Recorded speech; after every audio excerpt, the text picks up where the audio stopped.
Hey, what's up, realtors? Patrick Langhans here. It's your weekly lending update. I'm going to give you an update on interest rates, and then I'm also going to talk about real quick what you should be doing in your buyer presentations to help get them off the fence. And then lastly, I'm going to tell you why we have all walked away from a deal recently because we thought it couldn't get done. And now I'm going to tell you the solution to make sure we never do that again. Cool. Interest rates, October peaked over 8%. According to Mortgage News Daily, we're closer to 7.3 national average. So we've seen a big drop in 30 days. Is this the start of what we've all been hoping for and predicting? I don't know. Basically what we're seeing is inflation data is dropping or slowing, and anytime we hear anything good about inflation, meaning it's going down, rates will soon follow. So, preaching to the choir, but you want to own the home when rates drop. You don't want to go to battle trying to buy one when rates are low, competing against a million people. You know that, but how do we get our clients to know that? We got to do a professional buyer presentation. So I have an example of some of the things we show in a professional buyer presentation, but basically meet your client face-to-face or over Zoom if you have to. Face-to-face is better.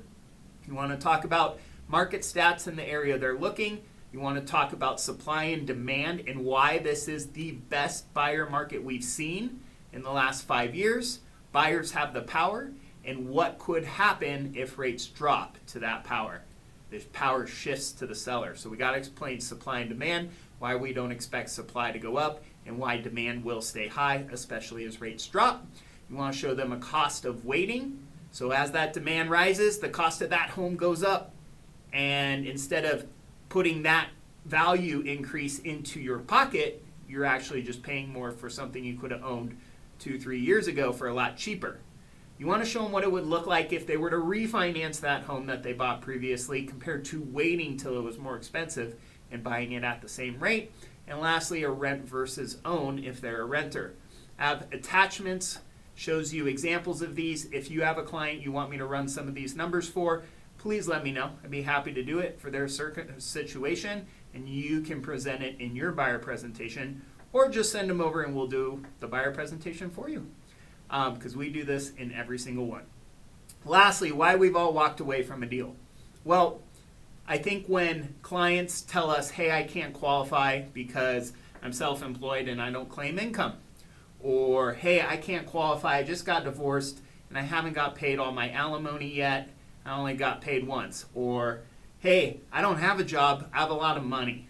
We sometimes tell a client, ooh, you need a 2-year history, or you need 20% down, or you need XYZ to qualify. Well, we have our program here at Cross Country Mortgage. We call it our non-QM program. And basically what it is it's a portfolio loan. It's a common sense loan. So let me give you an example of a couple we've closed. We closed a bank statement loan. It was a jumbo bank statement loan with 10% down. So the client couldn't qualify based on tax returns, but their bank statements verified that they were receiving a ton of income.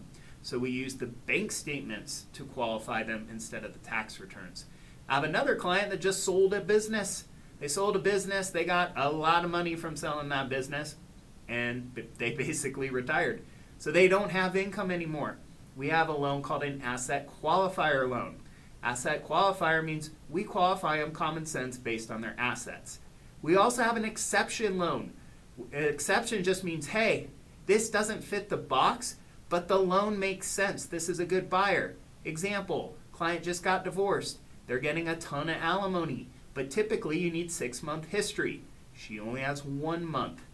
We got it approved. So there's tons of examples. We have foreign national loans. We have rental income only loans. There are a ton of ways to get deals done through our non-QM portfolio product. So all I ask is if another lender says no, or your client says no because they don't think they qualify, send them our way and we'll see if we can get them to fit into one of these non-QM products. So it's kind of out of the box, common sense loan, and we've had great success helping people get approved, get into a home, help a realtor, help another family. It's been awesome. So this great loan program. Someone else says no, give me a ring. I'll see if we can say yes. Appreciate you. Have a great Thanksgiving. I'll talk to you later.